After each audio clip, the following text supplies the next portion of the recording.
నా పేరు పి జోషి ప్రశాంత్ అండి.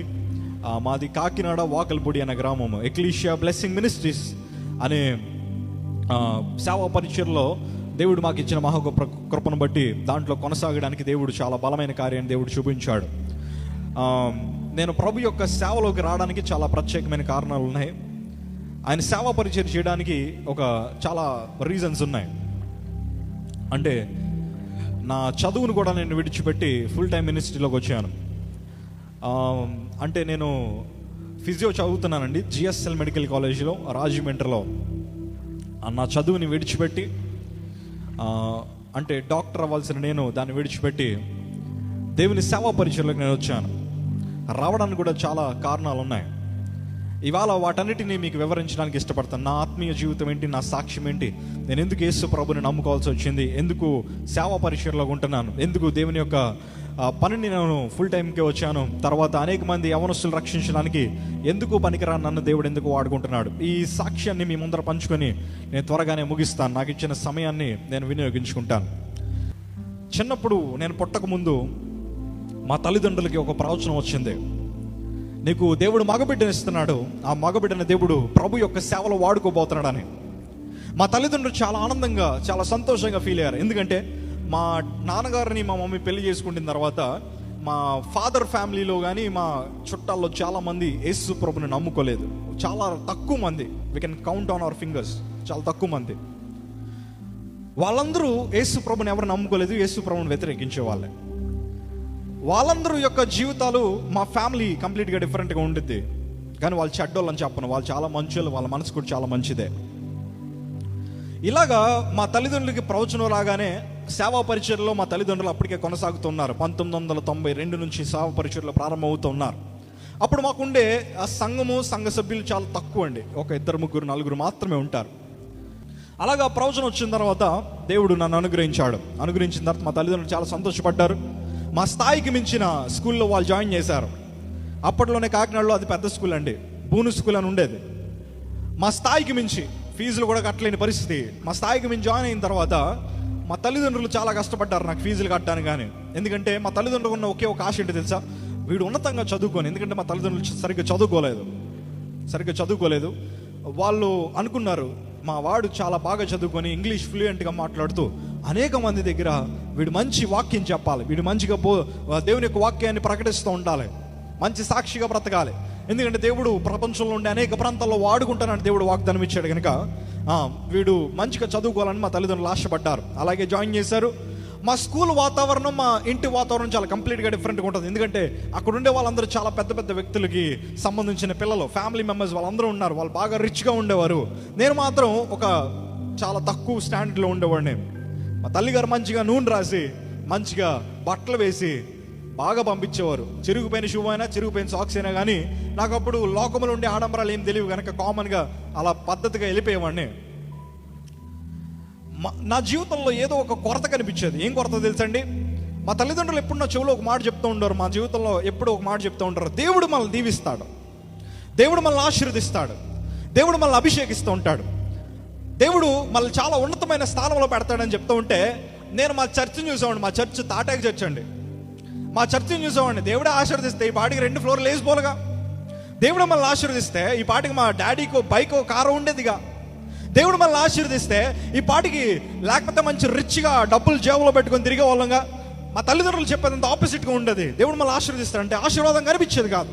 దేవుడు మనల్ని ఉన్నతమైన స్థానంలో పెడతాడంటే సమాజంలో చాలా తక్కువ స్థాయిలో బ్రతికాలి. మా బంధువులందరూ బాగుండేవారు. ఎందుకంటే మా ఫ్యామిలీలో చాలామంది పొలిటీషియన్స్ అండి, చాలామంది పాలిటిక్స్లో ఉండేవారు.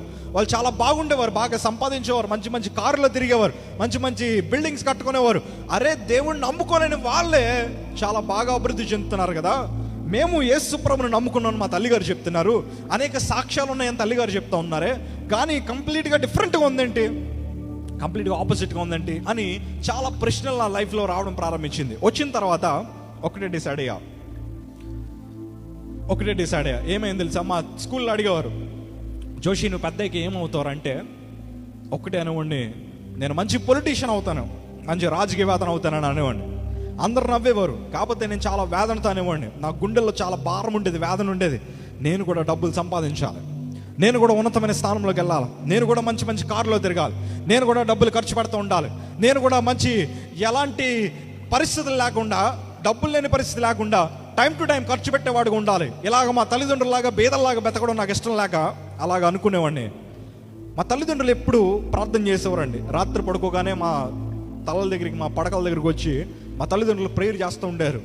ఆ ప్రేయర్ చేస్తూ ఉంటే మొదట్లో బాగుండేది, తర్వాత చాలా ఇరిటేటింగ్ అనిపించింది, చాలా చిరాగ్గా అనిపించింది. ఎందుకో తెలుసా? క్రైస్తవులు చెప్పేదంతా ఒట్టి అబద్ధం అని. ఎందుకంటే మా ఫ్రెండ్ సర్కిల్లో కానీ, మా యొక్క రిలేటివ్స్లో కానీ వాళ్ళందరూ బలంగా ప్రస్తావించిన ఒక మాట ఏంటో తెలుసా? Christians are related to the low caste people. క్రైస్తవులందరూ చాలా తక్కువ కులస్తులు, క్రైస్తవులందరూ చాలా తక్కువగా చూడబడిన వారు, క్రైస్తవులందరూ మన దేశానికి కానీ మన ప్రాంతాలకు కానీ చెందిన దేవుడు కాదు, యేసు ప్రభువు అసలు మనకు చెందిన దేవుడే కాదు, అడుక్కునే దేవుడు అని చెప్పేవారు. క్రైస్తవులందరూ అడుక్కొని తిరుగుతారు, క్రైస్తవులందరూ ఇంటింటికి తిరుగుతూ ఉంటారు, వాళ్ళందరూ అడుక్కొని తిరుగుతూ ఉంటారని ఇలాంటి సంభాషణలు నేను వింటూ ఉన్నప్పుడు భయం వేసేది.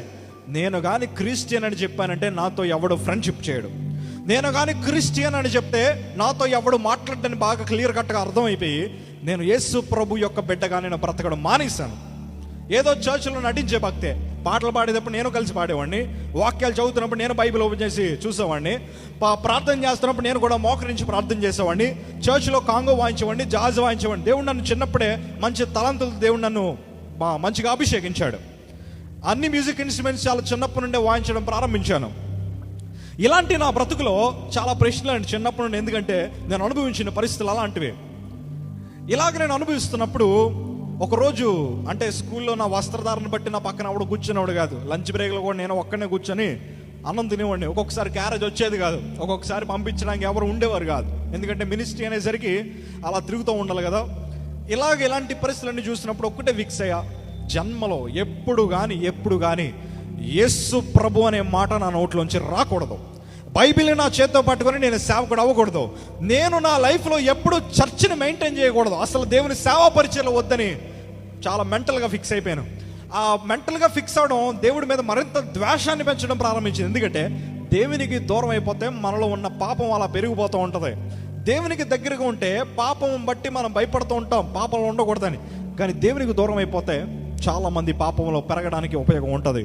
పాపం రోజు రోజుకి విస్తరించిపోతూ ఉంటుంది. పాపం పెరిగిపోతే మనిషికి భయం పోద్ది, పాపం పెరిగిపోతే తల్లిదండ్రుల మీద గౌరవం ఉండదు, తల్లిదండ్రుల మీద భయం ఉండదు, దేవుని మీద భయం ఉండదు, సంఘం మీద భయం ఉండదు, వాక్యం మీద భయం ఉండదు, ఎవడు ఇష్టం వచ్చినాడు వాడు బ్రతికేస్తూ ఉంటాడు. అందుకే ఇవాళ చాలా మంది యవనస్తుల బిడ్డలు 10వ తరగతి వరకు ఒక రకం, ఇంటర్కి వచ్చిన తర్వాత ఒక రకం, ఇంజనీరింగ్కి వెళ్ళాక మరో రకం, ఇంజనీరింగ్ అయిపోయిన తర్వాత వాళ్ళు ఎదిగిన తర్వాత రకరకాలైన వేషధారులుగా మారడానికి గల ప్రాముఖ్యమైన కారణం ఏంటో తెలుసా?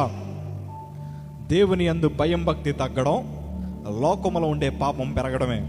అందుకే చాలామంది తల్లిదండ్రులు కొట్టేవారుగా కూడా ఉంటున్నారు. నేను కూడా నా తల్లిదండ్రులు కొట్టాను, అది చెప్పుకోవడానికి చాలా అసహ్యపడుతూ ఉన్నాను. ఎందుకంటే పాపం నా కళ్ళు కప్పేసింది. చిన్నప్పుడు స్కూల్లో ఎవరో చూసేవారు కదా, చాలా గిల్టీగా అనిపించేది. ఎందుకు? నా లైఫ్ స్టైల్ బాగోలేదు కాబట్టే కదా, నా దగ్గర తనం లేదనే కదా అందరు రిజెక్ట్ చేస్తూ ఉన్నారని. ఒకరోజు స్కూల్లో మ్యూజిక్ వాయిస్తూ ఉంటారు ప్రతిరోజు. మా స్కూల్లో మ్యూజిక్ బ్యాండ్ ఉండేది. ఆ మ్యూజిక్ బ్యాండ్ ఉండేటప్పుడు సాయంత్రం ఈవినింగ్ 5 నుంచి వాళ్ళు క్లాసెస్లో ఉంటారనమాట. నేను ఎలాగో చర్చ్లో కొట్టడం అలవాటు కాబట్టి ఆ మ్యూజిక్ బ్యాండ్లోకి ఇలా తలుపొంగు చూస్తూ ఉన్నాను. ఆ మ్యూజిక్ బాగా ప్లే చేస్తూ ఉన్నారు. మా మ్యూజిక్ టీచర్ పిలిచి, అలా చూస్తున్నావే, నీకు కూడా వచ్చాయని అడిగాడు. వచ్చండి, వచ్చి టీచర్ అన్నాను. సరే వాయించన్నాడు. దొరికిందే అవకాశం, చెతకొట్టేసాం. దొరికిందే అవకాశం కదా, వాయించడం ప్రారంభించాం.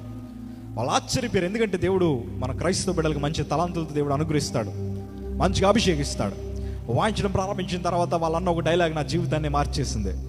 ఎంతకాలం ఎక్కడ ఉన్నావురా జోషి అన్నారు. ఇక్కడే ఉన్నానండి. ఆవిడ గుర్తించలేదు మనల్ని, మనుషులు గుర్తించారు, తలాంతుని గుర్తించారు. కాంపిటీషన్స్కి తీసుకెళ్ళడం ప్రారంభించారు. కాంపిటీషన్ తీసుకెళ్తూ ఉంటే ప్రతిసారి ఏదో ఒక ప్రైజ్ గెలుచుకొని వచ్చేవాడిని. ఏదో ప్రైజ్ గెలుచుకొని వచ్చేవాళ్ళం మా టీం అందరూ వెళ్ళి. గెలుచుకొని వస్తూ ఉంటే అసెంబ్లీలో మమ్మల్ని పిలవడం ప్రారంభించారు.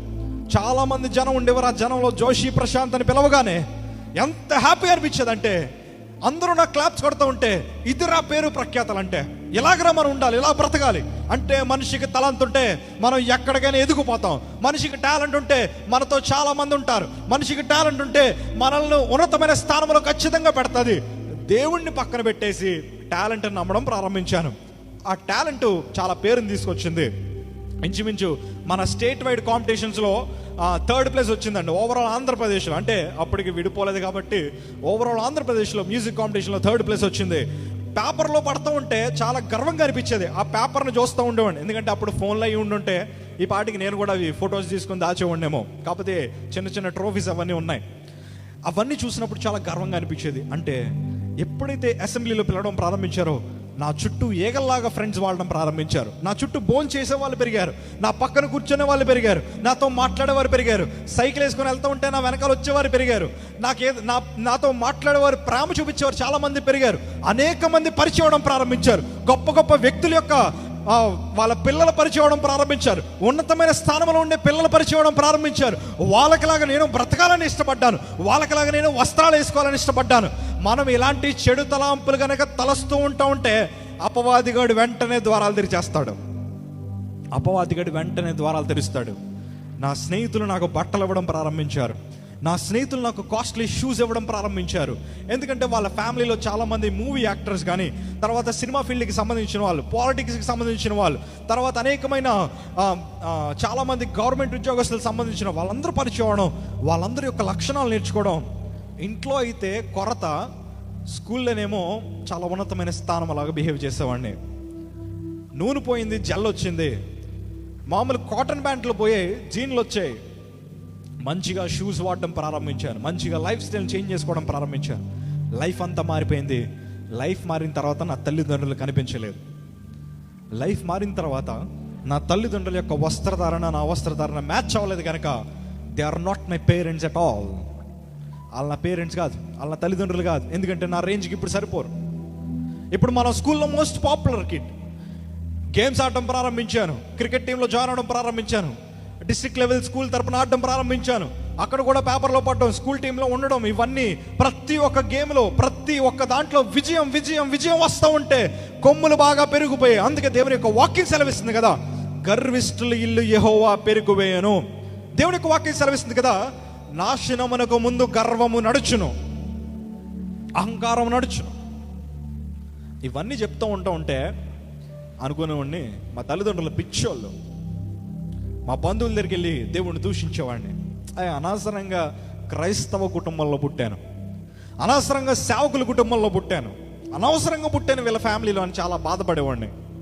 కానీ చిన్నప్పుడు మంచి యాంగ్జైటీగా ఉంటాం కదా బాప్తీసం తీసుకోవడానికి. పాస్టర్ గారి పిల్లలమే కనుక బాప్తీసం చిన్నప్పుడు తీసుకున్నాను. బాప్తీసం తీసుకున్నాను 1 రోజులు 2 నెలలు చాలా బాగున్నాను. బాప్తీసం తీసుకున్న కొత్తలో బైబిల్ చదివేసి ప్రార్థన చేసేసి దేవుని సన్నిధిలో ఏడ్చేసి దేవుడు నన్ను దీవించు ప్రభు అని నేను కూడా ఎన్నో ప్రార్థనలు చేసిన వాడినే. లోకంతో పరిచయం ఏర్పడిన తర్వాత భక్తి జీవితం కామన్గా మారిపోద్ది. మారిపోయిన తర్వాత మన లైఫ్ స్టైల్ కంప్లీట్గా చేంజ్ అయిపోద్ది. ఇలాగ నా జీవితం ఎదుగుతూ ఉంటే స్నేహితులు పెరగగానే రాజకీయం మీద మరింత పిచ్చి పెరిగింది. ఇంటర్కి వచ్చాను, ఇంకా పాపంలో పడడం ప్రారంభించాను, తల్లిదండ్రులు కొట్టడం ప్రారంభించాను, అనేకమైన వ్యక్తులతో తిరగడం ప్రారంభించాను. చాలామంది చెప్తారు కదా, అరే రారా నేను ఆడి దగ్గర తీసుకెళ్తా, అరే రారా పలానా అన్నను పరిచయం చేస్తా, అరే ఈ అన్న చాలా గొప్పోడురా, అయ్యి బాబోయ్ ఫోన్ చేస్తే స్టేషన్లోంచి విడిపించేస్తాడు, అలాంటి వాళ్ళని పరిచయం చేస్తానని చాలామంది గొప్ప గొప్ప వ్యక్తులకి పరిచయం చేయడం ప్రారంభించారు. పరిచయం చేయడం ప్రారంభించిన తర్వాత మనకి ఎవడన్నా ఒకడు గొప్ప వ్యక్తి తెలిస్తే మన చుట్టూ చాలామంది యవనస్తులు చేరుతూ ఉంటారు. ఎందుకంటే అది ప్రేమను మనం అనుకుంటాం, కాకపోతే అది అవసరానికి చేసే సహవాసం అని నేను అంటాను. నీ బర్త్డేకి ఫ్లెక్స్లు కొట్టచ్చు, నీ బర్త్డేకి రక్తదానాలు చేయొచ్చు, కానీ నువ్వు స్థితి మారిపోతే, నీ స్థితి అట్టడుక్కు వెళ్ళిపోతే నీ ముఖం కూడా ఎవడో చూడ్డు. నేను ఖచ్చితంగా ఆ మాట నేను స్టాండ్ తీసుకుంటాను, నేను ఖచ్చితంగా ఆ మాట మీద నిలబడతాను. అలాంటి బ్రతుకుని జీవిస్తున్నా నేను. రోజు రోజుకి విపరీతంగా స్నేహ బంధాలు పెరగడం. ఎంత స్నేహితులు అంటేనండి, నేను ఎంటర్ అయిపోయిన తర్వాత లాంగ్ టర్మ్ తీసుకున్నా, మెడికల్ సీట్ కోసం లాంగ్ టర్మ్ తీసుకుంటే ఇంకా స్నేహితులు పెరిగారు, చాలామంది పెరిగిపోయారు.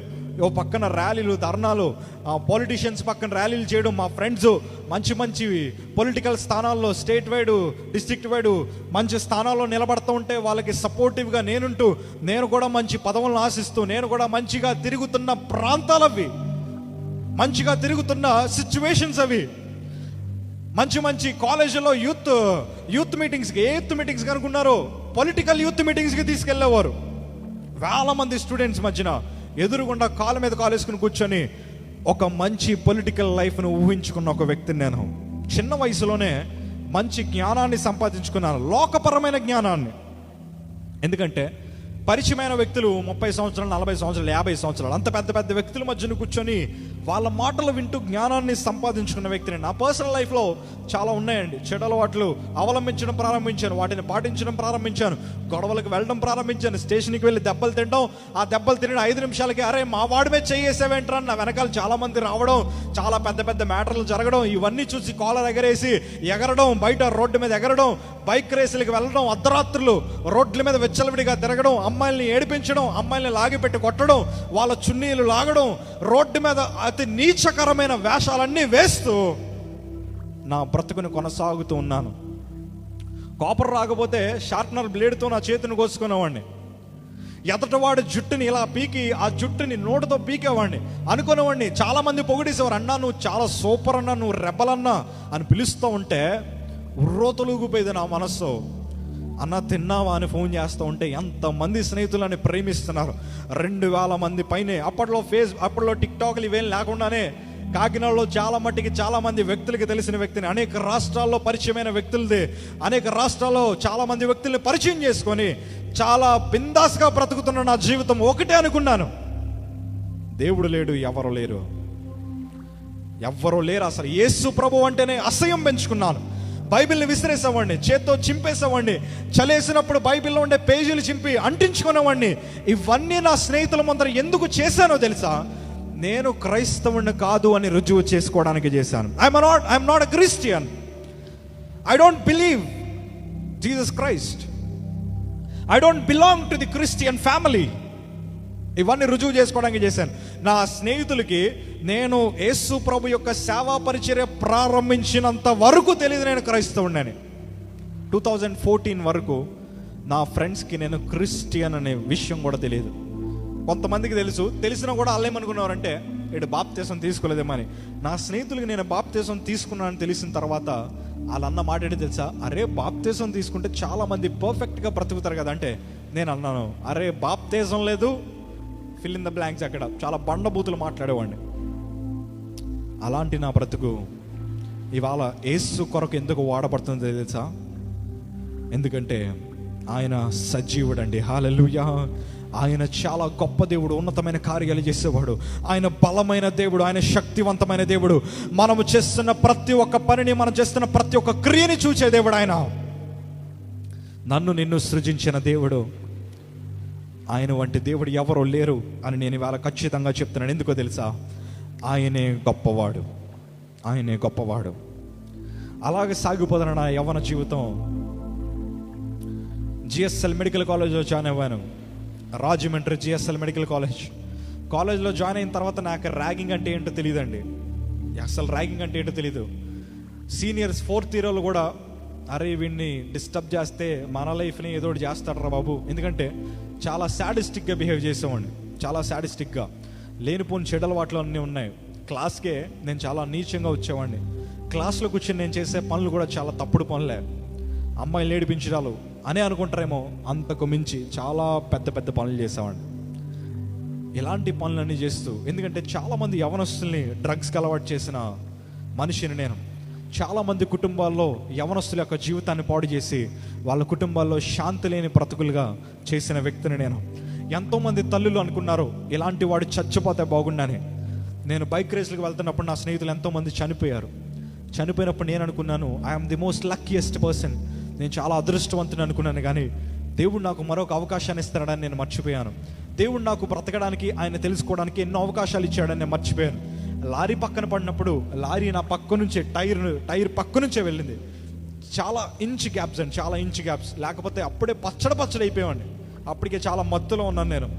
నా చేతిలో ఒక రాళ్ళు వెళ్ళిపోతే నా నోటుతో తీసుకున్నాను రాళ్ళని. అంత సాడిస్టిక్గా బిహేవ్ చేసేవాడిని.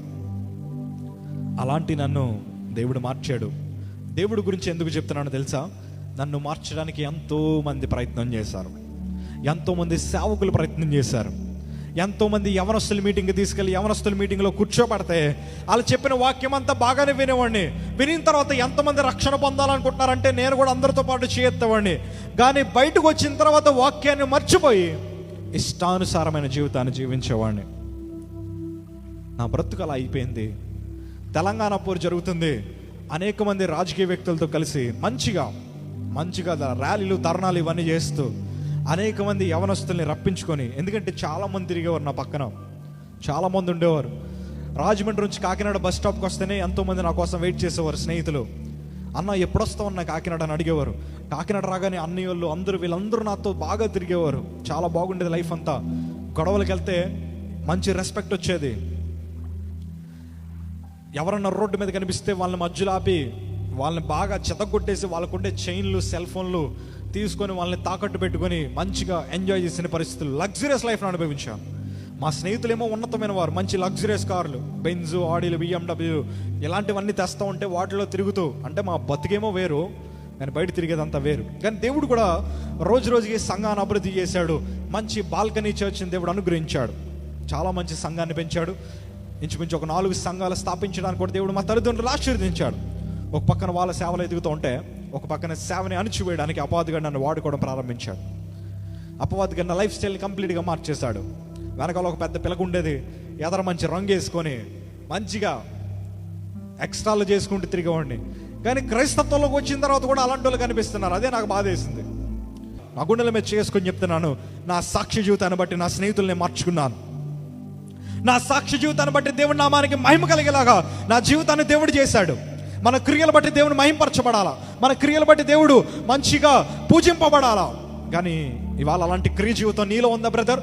మనం పాటలు పాడినంత మాత్రాన, మనం వాక్యాలు చెప్పినంత మాత్రాన, మనం దేవుని సన్నిధిలో ఉన్నతంగా గడిపినంత మాత్రాన, కన్నీరు గారుస్తూ మోకాలు గార్చి భాషల్లో మాట్లాడినంత మాత్రాన నీ క్రియ జీవితం వల్ల ఎవడో మారకపోతే, నీ క్రియ జీవితం వల్ల ఎవరో మారకపోతే నువ్వు చేసే భక్తి అంతా మనుషుల్ని మభ్యపెట్టే భక్తే. డిసెంబర్ కాలం వచ్చింది 2013. చాలా నీరసం అయిపోయాను. ఎందుకంటే ధర్నాలు వీటన్నిటికీ తిరుగుతూ ఉండి తిండి మీద నెగ్లెక్ట్ చేశాను. ఎందుకంటే నా పాపపు క్రియలు చేసుకోవడానికి రాజమండ్రిలో ఉండేవాడిని. ఫ్లాట్ తీసుకొని అక్కడే అపార్ట్మెంట్లో రూమ్ తీసుకొని అక్కడే ఉండేవాళ్ళం. పాపపు కార్యాలన్నీ బాగానే సాగేవి, మంచిగా ఎంజాయ్ చేసేవాడిని. మా తల్లిదండ్రులు నా కోసం ఎదురు చూస్తూ ఉండేవారు. ఎప్పుడో అర్ధరాత్రి, ఎప్పుడు చాలా లేట్ నైట్స్. ఒకరోజు కొన్ని రోజులైతే ఇంటికి వచ్చేవాడినే కాదు. ఇది మధ్యన ప్యాషన్ అయిపోయింది. రాత్రి 12 అయితే మన కుర్రోళ్ళందరూ బయటికి తిరుగుతూ ఉన్నారు. క్రైస్తవ బిడ్డల కోసం మాట్లాడుతున్నాం, వేరే వాళ్ళని ఎవరిని ఏమంటలేదు. క్రిస్టియన్స్ మారితే సొసైటీ మారుతుంది. క్రీస్తుని వెంబడించే వారు ఉంటే సమాజాన్ని మంచిగా మార్చొచ్చు. మన యవన బ్రతుకులే బాగోలేనప్పుడు నువ్వు ఇంకోటి చూసి నువ్వు మారాలరా అని అలా చెప్తాం. ఇలాగ సాగిపోతున్న జీవితం. 2013 డిసెంబర్ కాలంలో మాకు క్రిస్మస్ ఆరాధనలు జరుగుతూ ఉంటాయి. మా క్రిస్మస్ ఆరాధన జరిగినప్పుడు చాలా నీరసంగా ఉన్నాను. కాకపోతే క్రిస్మస్ అంటే బాగా ఇష్టం. ఎందుకంటే డాన్స్, కొరియోగ్రఫీ, స్కిట్లు ఇవన్నీ చేస్తూ ఉంటారు. క్రిస్మస్ అయిపోయిన తర్వాత లాస్ట్లో పులిహార పొట్లాలు పంచి పెడుతూ ఉంటారు. మనం సరదాగా ఎవరైనా సెటైర్లు వేసుకోవచ్చు, బాగా ఎంజాయ్ చేయొచ్చు, కామెడీ చేయొచ్చు. ఎందుకంటే నాకు బాగా అలవాటు. క్రిస్టియన్ మీటింగ్స్ జరుగుతూ ఉంటే వెనకాల కూర్చొని సేవకుల్ని మంచిగా కమెంట్ చేసేవాడిని. వాళ్ళ పాటల పుస్తకాలు అమ్ముతూ ఉంటే ఆ పాటల పుస్తకాల్లో పాటలు కొట్టేసి అందులో బూతు పాటలు రాసి పాడేవాళ్ళం నేను, నా స్నేహితులు. సేవకులు కనిపిస్తూ ఉంటే వాళ్ళని బండబూతులు తిట్టేవాళ్ళం, వీళ్ళు ఎందుకు పనికిరారా అబద్ధికులని. అలాంటి నా బ్రతుకుల్లో కీబోర్డు వాయించడం మాత్రం బాగానే వాయించేవాడిని. దేవుని పాటలన్నింటికి మంచి గ్యాప్ మ్యూజిక్ మళ్ళీ ఇవన్నీ బాగా మెయింటైన్ చేసేవాడిని. ఎందుకంటే దేవుడు మంచి తలాంతి ఇచ్చాడు కదా. అలాగని సినిమా పాటలు కూడా వాయించేవాడిని. క్రైస్తవ మీటింగ్లో చర్చ్లో కూడా దేవుని పాటలు పాడుతుంటే ఆ మధ్య ఇంటర్లోడ్లో కూడా సినిమా పాటలు వాయించేవాడిని నేను. ఎందుకంటే ఎవరేం చేస్తే మనకెందుకు లేని. మా సంఘస్థులందరూ నన్ను చాలా చెడు ప్రాంతాల్లో చూసేవారు.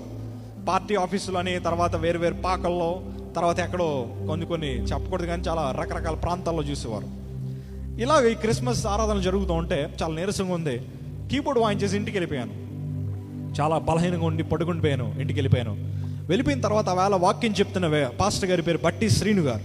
మంచి అభిషక్తులు, మంచి సాక్ష్యం కలిగిన దైవ సేవకులు. బట్టి శ్రీను గారు సాక్ష్యం చెప్తూ ఉన్నప్పుడు, ఆయన వాక్యం చెప్తూ ఉన్నప్పుడు దేవుని యొక్క ఆత్మ ఎంతో బలంగా మాట్లాడుతూ 2014 నుండి జోషి ప్రశాంత్ని దేవుడు వాడుకోబోతున్నాడని. హల్లెలూయా. ఆ మాట చెప్తున్నప్పుడు పాస్టర్ గారు పక్కకు చూశారు. పక్కకు చూస్తే కీబోర్డ్ అలాగే ఉంది, కానీ వాయించే నేను మాత్రం అక్కడ లేను. ఇంటికి వచ్చారు. భోజనానికి వచ్చిన తర్వాత మా తల్లి గారు చెప్పారు, పాస్టర్ గారు మా అబ్బాయి కోసం ప్రార్థన చేయండి, వాడికి ఆరోగ్యం బాగోలేదని. అవునా అమ్మా, నాకు తెలియదు. దేవుని యొక్క ఆత్మ బలంగా మాట్లాడింది. 2014 నుండి మీ అబ్బాయిని అనగా జోషి ప్రశాంత్ని దేవుడు వాడుకోబోతారని చెప్పగానే మా తల్లి గారికి చాలా ఆనందం వేసింది. చాలా హ్యాపీగా ఫీల్ అయ్యారు. ఎందుకు తెలుసా? మా తల్లి గారు 2 సంవత్సరాలు ప్రార్థన చేశారు. ఏమని ప్రార్థన చేశారు తెలుసండి? మా అబ్బాయిని వాడుకో ప్రభా, మా అబ్బాయిని ఎక్కడికో తీసుకెళ్ళిపో ప్రభా అని కాదు, వీడిని సేవకు అడ్డొస్తున్నాడు, వీడిని చంపేయి ప్రభా అని ప్రార్థన చేశారు. ఎందుకో తెలుసా? మా తల్లి గారు నాకన్నా ఎక్కువ దేవుడిని ప్రేమిస్తారు. ఎందుకో తెలుసా? అబ్రహాంని ఆ వేళ ఇస్సాకుని చేయమనగానే ఇస్సాకుని ఎలాగైతే అబ్రహాం తీసుకెళ్ళాడో, మా తల్లి గారు కూడా ప్రభా నీ సేవకి వీడు అడ్డొస్తున్నాడంటే వీడిని తీసేయి ప్రభా, నా కొడుకు లేడు అనుకుంటాను, నువ్వు ఉంటే చాలు ప్రభా అని మా తల్లి గారు ప్రార్థన చేసేవారు. అంత ఏడిపించేవాడిని నేను మా తల్లిదండ్రులే, అంత ఏడిపించేవాడిని. అలాంటి నా తల్లికి ఒక మంచి శుభవార్త రాగానే మా తల్లి గారికి పూర్వంలో ఉన్న ప్రవచనాలన్నీ గుర్తొచ్చాయి. ఎందుకంటే అరుళ్ రాజు గారు 5 సంవత్సరాలు పిలిచేవాడిని, మీకు చాలా మందికి అవగాహన ఉంటుందేమో. అరుళ్ రాజు గారు అని చెన్నైలో ఉంటారు. ఆయన ఒకే ప్రవచనం చెప్పారు, ఎలీషాలాగా దేవుడు వాడుకుంటాడు, ఏలియాలాగా దేవుడు వాడుకుంటాడని. ఈ ప్రవచనాన్ని నెరవేర్చే రోజు వచ్చిందని మా తల్లి గారు చాలా ఆనందపడ్డారు. నా దగ్గరికి వచ్చారు, రూమ్లోకి వచ్చి చెప్పారు, అరే నేను 2014 నుంచి జోషి దేవుడు నేను వాడుకుంటాడు అని చెప్పగానే చాలా కోపం వచ్చింది. అర్జెంటుగా పాస్టర్ గారికి కానుకిచ్చి పంపించాయి. అలాంటి ఎందుకమ్మా అస్తమాటలు చెప్తారు, నాకు చిరాగ్గా ఉంది, బలహీనంగా ఉంది, డబ్బులు ఇచ్చి పంపించాయి, ఇవన్నీ డబ్బుల కోసమే చెప్తారు. వీళ్ళందరూ అబద్ధికులు, మీరు అబద్ధికులే, దేవుడు అబద్ధికుడే, పాస్టర్లు అబద్ధికులే, మీరందరూ వేస్ట్ అమ్మా, ఎందుకు ఇలాంటి మాటలు చెప్తారని మా తల్లిగారిని వెళ్ళిపోమన్నాను. మా తల్లిగారు చాలా బాధగా వెళ్ళిపోయారు. ఆ రాత్రే నా జీవితంలో ఒక మార్పు జరిగింది. మంచం మీద పడుకున్నాను, విపరీతమైన నొప్పి. నా మంచాన్ని ముట్టుకున్నా కూడా ఆ నొప్పి నాకు తెలుస్తూ ఉంటుంది. అంత నొప్పి ఏంటి, సడన్గా ఇలాంటి విపత్కరమైన పరిస్థితి నా శరీరంలో జరుగుతుందని హాస్పిటల్కి వెళ్ళాను. నెక్స్ట్ రోజే ఎలాంటి పరిస్థితుల్లో ఉన్నా మా తల్లిగారికి నేనంటే చాలా ఇష్టం. నేను మా తల్లిగారిని చూడలేదు, మా తల్లిగారిని ఎప్పుడు ప్రేమించలేదు. మా తల్లిగారు స్పృహ తప్పి హాస్పిటల్ అడ్మిట్ అయినా కానీ నా స్నేహితుల కోసం మా తల్లిగారిని కూడా ఏదో జస్ట్ అలా వచ్చి 1 సెకండ్ కూడా నేను చూసి వెళ్ళిపోయినంతే. ఎందుకంటే నాకు స్నేహితులు ఇంపార్టెంట్ అనుకున్నాను. హాస్పిటల్కి తీసుకెళ్ళిన తర్వాత ఏం కాదమ్మా, చిన్న ఆపరేషన్ చేస్తే సెట్ అయిపోతాడు అన్నారు. ఆపరేషన్ అంటే నాకు లైఫ్లో అన్ని ఎక్స్పీరియన్స్ అవ్వాలని ఇష్టం, అంటే అన్నీ అనుభవించాలి కదా అనుకుంటాను నేను, అన్నీ ఉండాలి, అన్నీ అనుభవించాలి. హాస్పిటల్కి అడ్మిట్ అయ్యాను, ఆపరేషన్ చేశారు. ఆపరేషన్ చేస్తున్నప్పుడు 2 సార్లు ఎక్కించారు, మత్తు ఎక్కలేదు. ఎందుకంటే మనకు ఆల్రెడీ వేరే మత్తులు బాగా ఎక్కువ కదా, ఆ మత్తులు ఎక్కలేదు. ఎక్కించిన తర్వాత ఆపరేషన్ చేస్తున్నప్పుడు అలా ఆలోచిస్తున్నాను, డాక్టర్ నేను రికవర్ అయ్యాక బిర్యానీ తినొచ్చా, నేను రికవర్ అయ్యాక బాగా తిరగొచ్చా? ఎందుకంటే ఒక పక్కన తెలంగాణ పోరు జరుగుతుంది, ఒక పక్కన ర్యాలీలు ధర్నాలు జరుగుతున్నాయి, నేను అందులో పార్టిసిపేట్ చేయాలి. నన్ను నమ్ముకొని చాలా మంది ఉన్నారు, నన్ను వెనకాల ఫాలో అయ్యే వాళ్ళు చాలా మంది ఉన్నారు, వాళ్ళందరూ నేను సంతోషపెట్టాలా, నేను కూడా తిరుగుతున్న ఇన్ఫ్లుయెన్స్ పాపులారిటీని పెంచుకోవాలా, ఇది ఒకటే నా తలంపు. ఎందుకంటే నా డ్రీమ్ ఒకటే, I want to be a big politician, I just want to earn lot of money. చాలా డబ్బులు సంపాదించడం ప్రారంభించాను. అన్యాయంగానే చాలా డబ్బులు సంపాదించాను. ఇంట్లో తెలియకుండానే 1,50,000 పెట్టి బండి కొనుక్కున్నాను, రూమ్ రెంట్ నేనే కట్టుకుంటున్నాను, లగ్జరియస్ లైఫ్ను అనుభవిస్తున్నాను, ప్రాంతాలకు తిరగడం ప్రారంభించాను. ఇలాగా లైఫ్ని అనుభవిస్తూ ఉంటే హాస్పిటల్ ఆపరేషన్ అయిపోయింది, 3 రోజుల్లో రికవర్ అయిపోతా అన్నారు, రోజులు లెక్కెట్టుకుంటున్నాను, మంచం మీద పడుకొని ఉన్నాను. డిశ్చార్జ్ అయ్యాను, ఇంటికి వెళ్ళిన తర్వాత మా తల్లిగారు అంటున్నారు, జోషి చిన్నప్పటి నుండి నీకు ఇంజెక్షన్ కూడా పడలేదు, చిన్నప్పటి నుండి నీకు ఒక్క ఇంజెక్షన్ కూడా పడలేదు, ఇవాళ నీకు ఆపరేషన్ అయింది, అరే దేవుడికి వ్యతిరేకంగా ఉండకురా, దేవుడికి వ్యతిరేకంగా ఉండకు, నీ స్నేహితులు విడిచిపెట్టు, దేవుడిని వెంబడించు, దేవుడికి ప్రార్థన చేయి, దేవుడిలో ఎదుగు, దేవుడు నిన్ను ఆశీర్వదిస్తాడు, దేవుడు నిన్ను స్వస్థపరుస్తాడు, ఈ ఆపరేషన్ నుండి త్వరగా విడిపిస్తాడు అని అనగానే ఈ మాటలు ఏం వినిపించలే, ఈ రక్షణ సువార్త ఏం వినిపించలే, నాకు వినిపించింది అలా ఒకటే, స్వస్థత. మళ్ళీ వినిపించింది స్వస్థత. అంటే మనం స్వస్థపడాలంటే ఇలాంటివి చేయాలన్నమాట. అయితే ఏం చేయాలమ్మా అన్నాను. సాక్ష్యం చెప్పుకొని నీ పాపాలన్నీ ఒప్పుకొని దేవుని సన్నిధిలో ఎదగరా, దేవుని కొరకు వాడబడరా అంటే, సరే సాక్ష్యం చెప్పేస్తానమ్మా, సాక్ష్యం చెప్పేస్తాను అని చెప్పి December 31st నైట్ చర్చ్లో మనకి మంచి ప్రేయర్ జరుగుతుంది. ఆ ప్రేయర్లో మంచి బాగా కీబోర్డ్ వాయించేశాను, చాలా బాగా వాయించాను. ఆ వేళ మాత్రం మంచిగా కీబోర్డ్ వాయించిన తర్వాత సాక్ష్యానికి నాకు అవకాశం ఇచ్చారు. లైఫ్లో ఫస్ట్ టైం అనుకుంటా బలిపీఠం ఎక్కి మైక్ పట్టుకోవడం, లైఫ్లో ఫస్ట్ టైం పట్టుకున్నాను, సాక్ష్యం చెప్పడం ప్రారంభించాను. అంటే మా చర్చ్లో అందరూ ఆశ్చర్యపోతున్నారు, అదేంటి మనోడు మంచిగా పాపంలో బాగా ఎదుగుతున్న వ్యక్తి కదా, పాస్టర్ గారు అబ్బాయి అయినా కానీ మనోళ్ళు చాలా చెడు లక్షణాలు ఉన్నాయి కదా, ఏంటి ఆపరేషన్ అయ్యాక మనోళ్ళు మంచి మార్పు వచ్చింది అనుకొని వాళ్ళు మంచిగా రిసీవ్ చేసుకున్నారు. సాక్ష్యం చెప్తున్నాను, నా పాపాన్నంతా వదిలేస్తున్నాను, మళ్ళీ మంచి దానికి ఒక ఫీల్ ఒకటి, పాపానంతా వదిలేస్తున్నాను, నన్ను దేవుడు క్షమించేలా ప్రార్థన చేయండి, ఆపరేషన్ తగ్గిపోవాలి, నేను సేవా పరిచర్లో ఎదగాలి, మీకులాగే నేను కూడా దేవుని సన్నిధిలో బాగా ఎదగాలి, అన్నీ వదిలేస్తున్నాను, స్నేహితులను వదిలేస్తున్నాను, పాలిటిక్స్ని వదిలేస్తున్నాను, పాపాన్ని వదిలేస్తున్నాను, అన్నీ వదిలేస్తున్నాను అని అనగానే మా చర్చిలో అందరూ ఆశ్చర్యపోతున్నారు. అబ్బా, దేవుడు మనోడిని బాగా మార్చేశాడు, దేవుడు బాగా మార్చేశాడు, మనోడిని దెబ్బ తగిలేసరికి మనోడు బాగా మారిపోయారని చెప్పి మా సంఘస్థులో 12 మంది రక్షణ పొందారు. హల్లెలూయా, దేవునికి మహిమ కలుగును గాక. నేను నా లైఫ్లో భయపడే ఒకే ఒక్క విషయం ఏంటో తెలుసండి, బలిపీఠం ఎక్కి సాక్ష్యం చెప్తున్నాను, కాకపోతే అది అబద్ధ సాక్ష్యం అని నాకు తెలుసు. ఎందుకంటే క్రియ రూపంలో లేదు, హృదయంలో మార్పు లేదు, పెదవులతో మాత్రమే నా సాక్ష్యం పలుకుతూ ఉంది, పెదవులతో మాత్రమే నా సాక్ష్యం పలుకుతూ ఉంది. స్టేజ్ మీద అబద్ధ సాక్ష్యం చెప్తూ ఉంటే ఆపరేషన్ చేసిన కుట్లు విడిపోవడం ప్రారంభించి అందులో రక్తం వస్తుంటే ఆ రక్తం నాకు తెలుస్తోంది, ఆ స్పర్శ నాకు తెలుస్తూ ఉన్నప్పుడు అనుకున్నాను, ఈ పరిస్థితి అంతా చూసి దేవుడు నన్ను కనికరించి, అంటే సినిమాలో చూపిస్తారు కదా, ఇలా చేతి మీద ఏదో పెట్టుకొని ఇలా తిప్పుతూ ఉంటే చేతులు కాలిపోతూ ఉంటే దేవుడు వచ్చేస్తాడని సినిమాలు చూసిన తర్వాత నేను కూడా అనుకున్నాను, నా రక్తం కారడం చూసి దేవుడు ఇప్పుడే వచ్చి నన్ను స్వస్థపరుస్తాడని అనుకున్నాను. కానీ దేవుడు నా చేయ విడిచిపెట్టేశాడని నాకు అప్పుడే అర్థమైంది. ఓపిక అంతా అయిపోతుంది, సాక్ష్యం ముగించాను, రూమ్లోకి వెళ్ళి పడుకున్నాను. అప్పుడు పడుకున్న నేను 2 నెలల వరకు లేగలేదు, కూర్చోలేకపోయాను, క్షీణించిపోయాను. హాస్పిటల్కి తీసుకెళ్ళారు. మరలా ఏంటండి మా అబ్బాయి 3 రోజుల్లో రికవర్ అవుతాన్నాడు, అసలు అవ్వట్లేదని. ఇలా అవ్వలేని పరిస్థితిలో హాస్పిటల్ అడ్మిట్ చేసిన తర్వాత వాళ్ళందరూ యాంటీబయాటిక్స్ ఇస్తున్నారు. చిన్నదనమ్మ పుండు, ఏం కాదు, మీ వాడు హడావుడి చేస్తున్నాడు అంతే, చిన్నది త్వరగా తగ్గిపోద్ది. ఇలా చెప్తూ ఉంటే సరే తగ్గిపోద్ది కదా అని ఎదురు చూస్తున్నాను. ఒక్క 6 రోజులు 4 రోజుల గ్యాప్ వచ్చిందండి. ఆ 4 రోజుల గ్యాప్లో ఎక్కడికి పారిపోయారో తెలియదు, నా స్నేహితులు ఎక్కడికి వెళ్ళిపోయారో తెలీదు.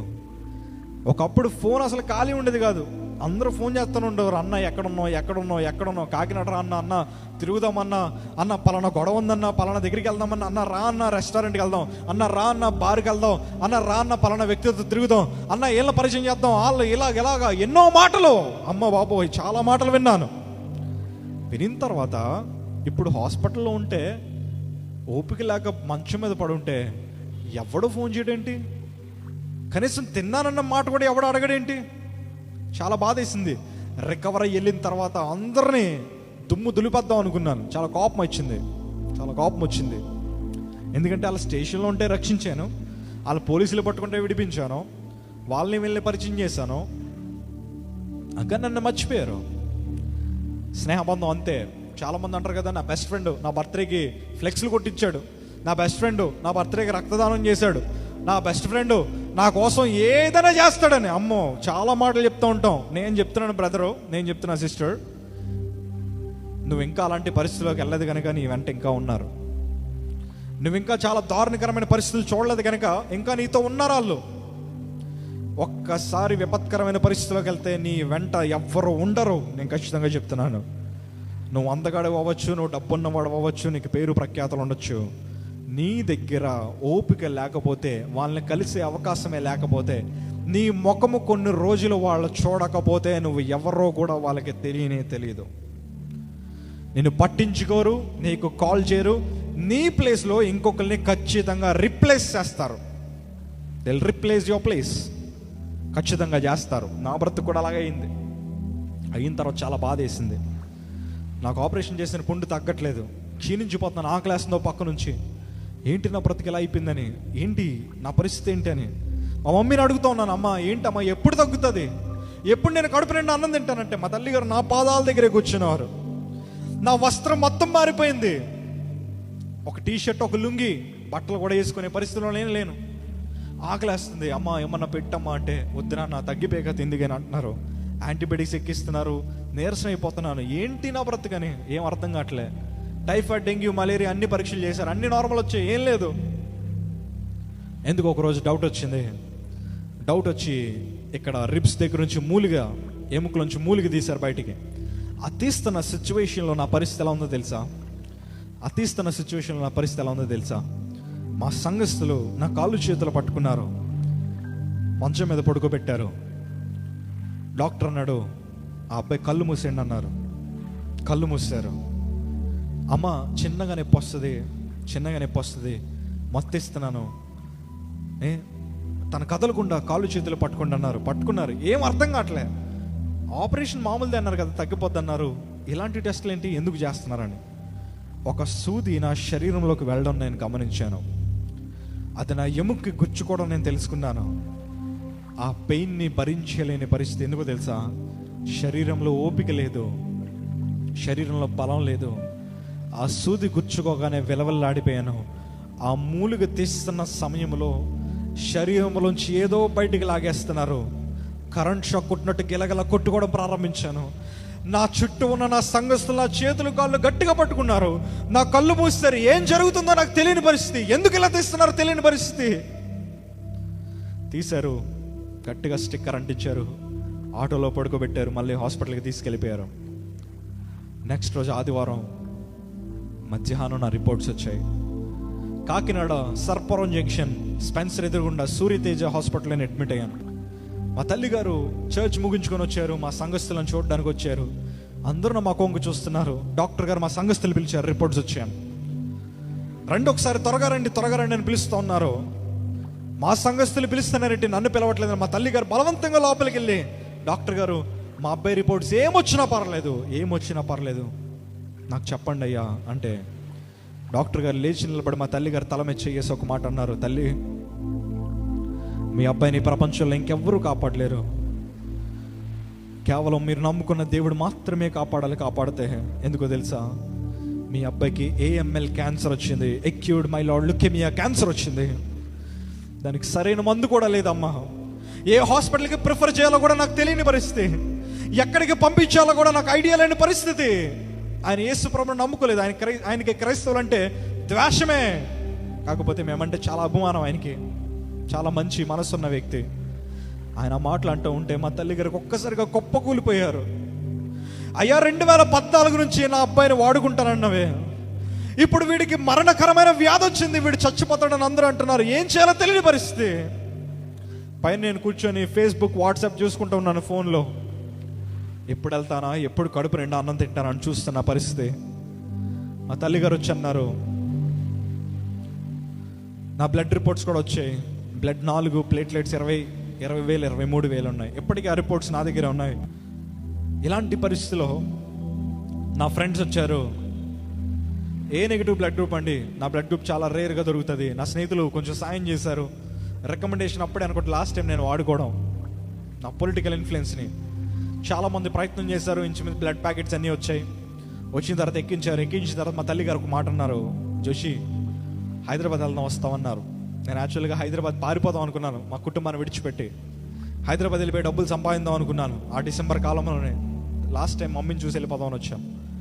హైదరాబాద్ వెళ్తున్నాం అన్నారు. సరే అమ్మా తీసుకెళ్ళండి అన్నాను. ఎందుకమ్మా అన్నాను. ఏం కాదురా, నీకు టెస్టులు అన్నీ చేశారు, అన్నీ బాగానే వచ్చాయి, కుట్లేసి పంపించేస్తారంట, కొంచెం రారా అన్నారు. సరే అమ్మా అన్నాను. బలహీనమైన పరిస్థితి, బలం లేని పరిస్థితి, ఒంటి నిండా వస్త్రాలు వేసుకొని చాలా రోజులైంది. ఎందుకంటే ఈ మాట నేను ఎందుకు చెప్తున్నాను తెలుసా? ఎక్స్ట్రాలు చేస్తే ప్రతి ఒక్కదాన్ని దేవుడు తీసేస్తాడు. మనం వస్త్రధారణ మనుషులకి మభ్యపెట్టేలాగా బిల్డప్ చేస్తే దాన్ని ప్రతి ఒక్క దానికి దేవుడు లెక్క అడుగుతాడు. మన యవ్వన కాలంలో మనం చేసే ప్రతి ఒక్క దానికి లెక్క ఖచ్చితంగా దేవుడు అడుగుతాడని జీవితం మీద అనుభవంతో చెప్తా ఉన్నాను.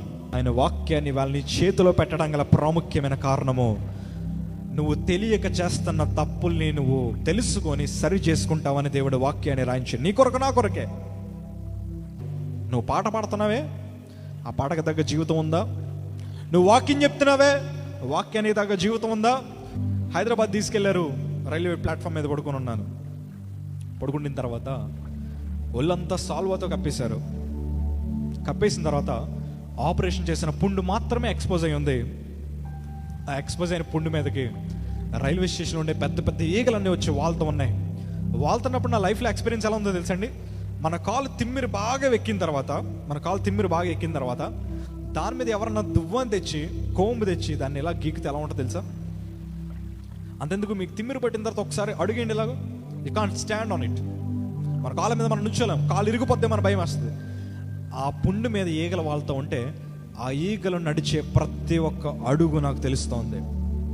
ఆ నొప్పి నాకు తెలుస్తోంది. ఎందుకు వచ్చిన బ్రతకరు, ఎలాంటి బ్రతికే కన్నా చచ్చిపోవడం మేలు అనుకున్నాను. రైల్వే స్టేషన్లో అందరూ నన్ను చూసి అడుక్కునేవాడు అనుకుంటున్నారు. నా మీద పురుగులు వాళ్తూ ఉన్నాయి, నా మీద ఈగలు వాళ్తూ ఉన్నాయి, నా ముఖం కనిపించట్లేదు జనాలకి. నేను చెప్తా అనుకుంటాను, అరే కాకినాడలో నేను చాలా పాపులర్ రా, కాకినాడలో మంచి ఇన్ఫ్లుయెన్స్ కలిగిన వాడిని, మీ ప్రాంతాల్లో కూడా ఎంతోమంది రాజకీయవేత్తలతో పరిచయం ఉన్న వ్యక్తిని రా నేను, నన్ను తక్కువ అంచనా వేయద్దు అని చెప్దాం అనుకుంటున్నాను. కానీ ఓపిక లేదు. I don't have strength in my body. ఒక్కటే ఫిక్స్ అయ్యాను, చచ్చిపోదాం అనుకున్నాను. మా తల్లిగారు ముఖంకే చూస్తూ ఉంటే ఒకటే అనుకున్నాను, ఫర్ ది లాస్ట్ టైం ఇంకొక ట్రైన్ వస్తే దొల్లుకుంటా వెళ్ళిపోయి ట్రైన్ కింద పడి చచ్చిపోదాం అనుకున్నాను. నా లైఫ్ అంతా ఎందుకో మారిపోయింది, ఒక్కసారిగా మారిపోయింది. ఎక్స్పెక్ట్ చేసింది ఒకటి, జరుగుతుంది ఒకటి. స్నేహితులు వదిలేశారు, బంధువులు దూషిస్తూ ఉన్నారు, బ్రతుకు పాడైపోయింది, బ్రతికి వేస్ట్, చచ్చిపోదాం అనుకున్నాను. కానీ అద్భుతమైన దేవుడు మనల్ని ఎప్పుడు చూస్తూనే ఉంటాడు. హల్లెలూయా. ఆయన మంచివాడండి. మనం ఏడుస్తుంటే ఆయన తట్టుకునే దేవుడు కాదు. మనం నిరాశలో ఉంటే ఆయన మనల్ని చూసి ఎగతాళిగా నవ్వే దేవుడు కానే కాదండి. అలాంటి పరిస్థితిలో మేము దిగిన ట్రైన్లోనే దేవుడు సేవకుడిని పంపించాడు, విల్సన్ పాస్టర్ గారు. ఆయన వచ్చి ఎక్కడికి తీసుకెళ్ళొద్దమ్మా, సిఎంసి వెల్లూరు తీసుకెళ్ళనని. 2014 జనవరి 13 రాత్రి 12ంటికి సిఎంసి వెల్లూరుకి తీసుకెళ్ళిన తర్వాత నా యొక్క రిపోర్ట్స్ చూసిన తర్వాత వాళ్ళు ఒక్కటే అన్నారు, మీ అబ్బాయికి బ్రతికే అవకాశం లేదు. మరలా బోన్ మ్యారో టెస్ట్ చేశారు, ఇక్కడే ముక్కు అది తీశారు, వెనకాల ముక్కులోంచి తీశారు. ఆ స్క్రూ తిప్పుతూ ఉంటే మంచాన్ని పట్టుకుని కరెంట్ షాక్ కొడుతున్నాడు, గిలగల కొట్టేసుకుంటున్నాను. నన్ను ఎవడన్నా కాపాడండి అని అరుద్దాం అనుకుంటే నోట్లో ఓపిక లేదు, తిండి లేదు, చాలా రోజుల నుంచి తిండి లేదు. కంట్లోంచి నీళ్ళు రావడానికి మొత్తం డిహైడ్రేట్ అయిపోయాను, కంట్లోంచి నీళ్ళు రావడానికి ఒక్క చుక్క లేదు. పట్టుకుని కరెంట్ షాక్ కొడుతున్నట్టు ఏడుస్తూ ఉన్నప్పుడు కనీసం లిటరల్గా మీ దగ్గర ఒప్పుకుంటానండి, నాకు ఆ టైంలో యూరిన్ ఎలా అయిందో, మోషన్ ఎలా అయిందో కూడా నాకు తెలియదు. నా బాడీ నా కంట్రోల్ లేదు. అసలు ఏంటి నా బ్రతుకు, ఏంటి ఇలా అయిపోయింది? కనీసం నా చేతిని పట్టుకునే కనీసం ఆ స్ట్రెంగ్త్ కూడా నాకు లేదు. ఏంటి నా బాడీ నా కంట్రోల్ లేదు, అంత మిస్ అయిపోయింది. ఏంటి క్షీణించిపోయానే, నా రూపం లేదే, అంత మారిపోయింది. లుంగి ఏంటి, నేను వేసుకున్న లుంగి ఏంటి? ఆ సిఎంసికి వెళ్ళేటప్పుడు దారిలో 12 hours జర్నీ చేశాను. ఆ కారు కుదుపులకి నాకు ఆ పుండులోంచి బ్లడ్ అంతా కారిపోయిందండి, బ్లడ్ వచ్చేస్తూ ఉంది. ఆ దారి మధ్యలో మా తల్లిగారు చపాతీ తింటూ ఉంటే ఆ పొడు నా మొక్క మీద రాలితే దాన్ని ఇలా తీసుకొని తిన్నానండి. కారు వెనకాలకి వెళ్ళి ఏడుస్తూ ఉంటే ఆ ఏడుపు నాకు వినిపించి ఎందుకు ఏడుస్తున్నారో తెలియదు. ఒక్కటే అడిగాను, అమ్మా ఏమైందమ్మా అని అడిగితే మా తల్లిదండ్రులు చెప్పిన మాట అడిగితే ఏం కాదురా, ప్రార్థన చేసుకో అని కారు వెనకాలకి వెళ్ళి ఏడ్చేవారు. లైఫ్ అంతా ఏం మారిపోయింది, ఏంటి ఇలా మారిపోయింది? ఏదో ఊహించుకున్నాను కదా. నా లైఫ్లో నా టీచర్ అడిగినప్పుడు ఏమవుతారో జోషి అంటే, I want to be a big politician, చాలా సంపాదించాలి, ఏదేదో ఊహించుకున్నాను. పాలిటిక్స్లో ఉండాలి, స్నేహితులు ఉండాలి, లగ్జరియస్ లైఫ్ అనుభవించాలి. కానీ ఒక్కసారిగా ఏంటి అంటే, ఆరోగ్యం లేకపోతే మనిషి ఎందుకు పనికిరాడా? ఆరోగ్యం లేకపోతే మనిషి దేనికి పనికిరాడా? ఎస్, నేను చెప్తున్నాను కదా, ఆరోగ్యం లేకపోతే ఎందుకు పనికిరావు. ఆరోగ్యం ఎవరిచ్చిందో తెలుసా? దేవుడు మనిషిని తన రూపముగా చేసుకొని మనుష్యుడి యొక్క నాసికా రంధ్రములో జీవవాయువు ఆయన ఓదగా మనుష్యుడు జీవాత్మయను. హల్లెలూయా. అంటే లైఫ్ ఇచ్చింది ఆయన. అంటే ఆయన లేకపోతే మనకు లైఫ్ లేదు. నేను చచ్చిపోదాం అనుకున్నాను, కానీ దేవుడు నా లాంటి పాపిని కనికరించాడు. క్యాన్సర్ నాకు తెలియదు, హాస్పిటల్ అడ్మిట్ అయ్యాను. ఎందుకు ఈ టెస్టులు చేస్తున్నారో తెలియదు. వస్త్రాలు తీసేసి నైటీ లాంటి డ్రెస్ వేశారు. I could never expect I could wear such kind of dresses in my life. అలాంటి వస్త్రాలు వేసుకుంటానని కలలో కూడా ఊహించలేదు. వేసుకున్నాను, తీసుకెళ్లారు. అడుగుతూ ఉన్నాను, ఏమైందని. లగ్జరీస్గా ఉంది hospital. CMC Vellore A ward, 8th floor, room number 803. I still remember room. నా రూమ్ నాకు బాగా గుర్తుంది. పక్కన జోషి ప్రశాంత్ పాలిక అని నేమ్ బోర్డు అంటించారు. నేను అనుకుంటున్నాను, అమ్మా డబ్బులు బాగా కట్టారా, పైసలు బాగా కట్టినట్టున్నారు, మంచి వార్డులు వేసారని. బట్ ఐ డోంట్ నో, నాకు తెలియని విషయం ఏంటో తెలుసా? అది రేపో మాపో చచ్చిపోయి క్యాన్సర్ పేషెంట్ వార్డు. అది డాక్టర్స్ అన్నారు వాడికి ట్రీట్మెంట్ ఇస్తే చచ్చిపోతాడండి. వాడికి ట్రీట్మెంట్ ఇవ్వడానికి కూడా అవకాశం లేదు. ఎందుకు తెలుసా? ఒక పక్కన ఆపరేషన్ చేసిన పుండు, కీమోథెరపీ ఇస్తే అది పెరిగిపోద్ది, మీ వాడు చచ్చిపోతాడు. దయచేసి మీరు డబ్బులు వృధాగా ఖర్చు పెట్టదు. మీకు ఇంకో ఆడపిల్ల ఉన్నారన్నారు కదా, ఇద్దరు ఆడపిల్ల ఖర్చు పెట్టుకోండి. ఎందుకు? మీ అబ్బాయికి వెళ్ళి ఆఖరి కోరికలు ఏమైనా ఉంటే తీర్చేయండి అన్నారు. మీరే కనుక నా దగ్గరికి వచ్చి, జోషి నీ ఆఖరి కోరిక ఏంటని అడిగితే ఒక్కటే అంటాను, కనీసం ఉట్టన్నంలో వాటర్ వేసైనా నా కడుపు నిండా పెట్టండి. ఉట్టన్నంలో కనీసం వాటర్ వేసాను, ఉట్టన్నమైనా నా చేతికి ఇవ్వండి, అది తిని బ్రతుకుతాను. తినిన తర్వాత, కడుపు నిండా తినిన తర్వాత చిన్న పాయిజన్ అన్న, చిన్న పాయిజన్ చెల్లి.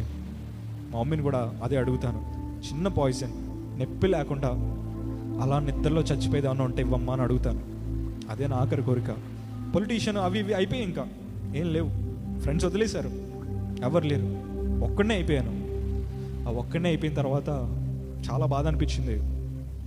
లైఫ్ అంతా ఇలా మారిపోద్ది దేవుడు లేకపోతే అనుకున్నాను. నెక్స్ట్ రోజు ఉదయం డాక్టర్ వచ్చి అడిగారు. ఏమడిగారు తెలుసా? ప్రశాంత్, ఈ పేపర్స్ మీద సైన్ చేయవా అన్నారు. దేనికి డాక్టర్ అంటే, చేయి చెప్తా అన్నారు, చేశాను. అందులో ఏముంది తెలుసా? నీకు ట్రీట్మెంట్ ఇస్తున్నావు, నువ్వు చచ్చిపోతే డాక్టర్స్ కానీ హాస్పిటల్ కానీ సంబంధం లేదు, పైగా నీలాంటి క్యాన్సర్ పేషెంట్స్ జూనియర్ డాక్టర్స్గా ఉపయోగపడతాడు అని చెప్పి సంతకం పెట్టించుకున్నారు.